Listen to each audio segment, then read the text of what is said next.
My sermon title, which I chose a few weeks ago, is Waking Up. And that does seem appropriate for these times, doesn't it?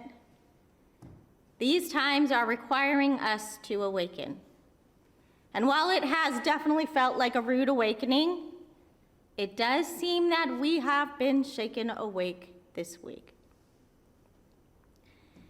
Christianity has often been thought of and criticized as a focus on right belief above all else. That the crux of the matter is to profess that Jesus is our personal Lord and Savior, and then we're good to go.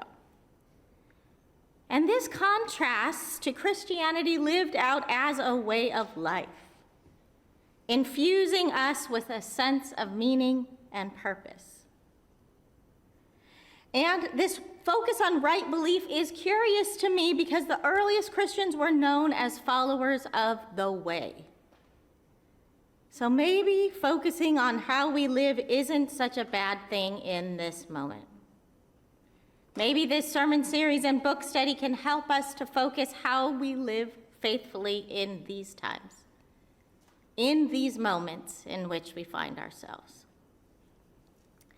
And so we begin by waking up, literally as well as figuratively, every morning. As Trish Harrison Warren describes in her first chapter of the book, Liturgy of the Ordinary, we open our eyes, and in the first moments of consciousness, we are graced with our identity as God's beloved.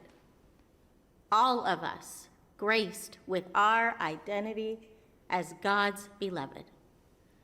Before any of the other identities or masks that we put on for the rest of the world creep in. And as I said a few weeks ago, beloved is where we always begin. And so something as mundane as waking up every morning can become a spiritual reminder that we are deeply, profoundly loved as we are. And we know that this sense of belovedness is not only for us alone, but extends to everyone else without exception.